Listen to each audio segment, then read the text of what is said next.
Gaëlle de Béthanie. C'est en Montérégie. Béthanie. Hey, là, je viens d'avoir un flash, là. Tante Béthanie dans le Noël, le sapin a des boules. Tante Béthanie, là, c'est quoi qui arrive à elle? Oui, puis pas l'écureuil qui est sur d'en face, là. En tout cas, hein? On n'est pas rendu là, mais dans quelques semaines, on va être rendu à écouter notre sapin a des boules. J'ai hâte, je l'écoute tout le temps. Je l'ai acheté, hein, le DVD, c'est sûr. Mon Dieu, que je suis rendue loin. Gaëlle, j'en reviens, là, je suis là. Gaëlle. Mon ami affirme que le notaire peut jouer un rôle déterminant dans la protection du patrimoine du couple en processus de séparation et par ricochet dans la réussite, entre guillemets, de l'après-rupture. Question simple, si c'est vrai, comment le notaire peut-il y arriver? Et là, Martine nous met plein d'outils en commentaire. Vous pouvez aller cliquer là-dessus parce que le notaire est là, oui, pour protéger le patrimoine des gens, mais je vous dirais avant que ça vire mal. Et dans ce cas-ci, votre ami est comme un peu, pas un peu trop tard parce que j'ai plusieurs choses à vous dire. Mais bref, le notaire est là pour protéger le patrimoine des gens. En cas de séparation, en cas de décès, dans la succession, bon, bref, dans toutes les éventualités de la vie qui arrivent. Mais il faut aller voir le notaire avant. Donc, le mariage, entre autres, ça protège le patrimoine en cas de divorce. Une convention d'union de fait pourrait protéger en cas de séparation quand on ne veut pas nécessairement se marier, mais qu'on est en union de fait, on peut faire des ententes pour protéger notre patrimoine en cas de séparation. Pardon.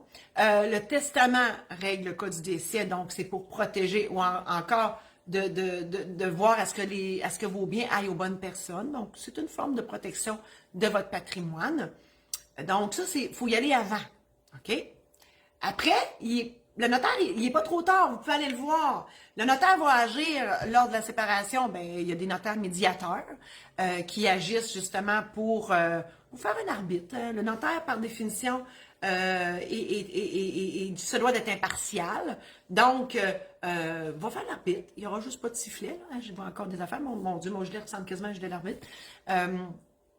Donc, agira comme médiateur entre votre ami et son conjoint, sa conjointe, pour gérer la rupture, donc pour pas qu'il s'arrache les cheveux de sa tête, pour que tout se passe bien. Va aussi régler le cas de la maison. Donc, nécessairement, il y aura un transfert de maison à l'un ou à l'autre suite à la rupture. Le notaire sera là aussi pour ça. Voilà, donc c'est là que le notaire... Manon, c'est mon ancienne secrétaire. Bonjour Manon. Manon, pense à moi. Martine, désolée. Tu peux-tu mettre le programme en ligne, Protège-toi?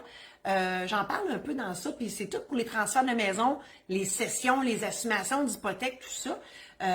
Donc, je t'ai pris de court, je m'excuse, Martine, on n'avait pas parlé avant. Parce que oui, il y aura transfert de la maison si on se sépare. Comment on peut le faire? Il y a plusieurs façons de le faire. J'en parle dans ça. Donc, ce sont des courtes vidéos que je vous explique ça de long en large, comment ça marche. Je pense aussi que votre ami devrait refaire son testament si ce n'est déjà fait. Donc, il faut enlever le conjoint ou la conjointe pour ne pas qu'elle obtienne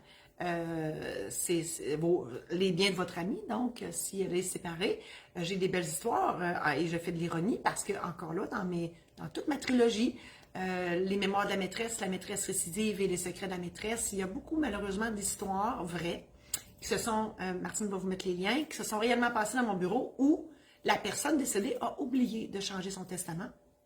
Et malheureusement, la personne qui n'était plus dans la vie du défunt ou de la défunte, mais a accepté la succession. Puis ça dort la nuit, ce monde-là. Ça vote aussi. Hein? Allez voter lundi, parenthèse.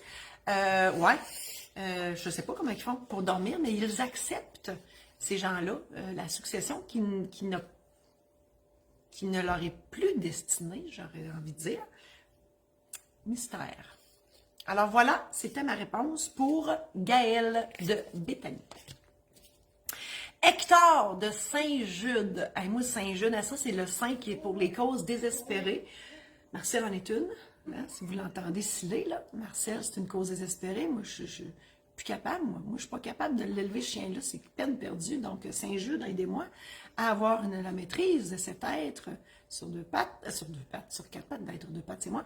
Donc, l'être sur deux pattes, on a misère avec l'être à quatre pattes, comme on aimait appeler le petit rose beef, non, un gros rose beef sur quatre petites, quatre petites pattes Louis XVI. C'est la description de Marcel. Ceux qui sont pas familiers avec mon histoire, c'est mon chien, Pog, Marcel, noir comme le poil et un petit peu, parfois, dérangeant. Merci infiniment d'avoir été là. Je vous invite aussi à visiter mon site marie-josée-saint-laurent.com pour connaître l'ampleur de mes services et de mes produits qui sont là pour vous aider. Je vous invite à consulter maison d'édition saint-laurent.com pour consulter mes ouvrages qui sont là aussi. Marcel, arrête. Qu'est-ce que je peux vous dire à part de ça? Ben, écoutez, mes services sont tous là, donc n'hésitez pas. Si vous avez des questions, vous pouvez. J'offre aussi des consultations notariales parce que je suis encore notaire, même si je ne pratique plus. Voilà. Et là, on va aller voir ceux qui ont des questions. Martine a dit qu'il n'y a pas de questions. Votre vie va bien, c'est merveilleux. Merci infiniment à tous et à toutes d'avoir été là. Je vous embrasse et je vous dis à la semaine prochaine.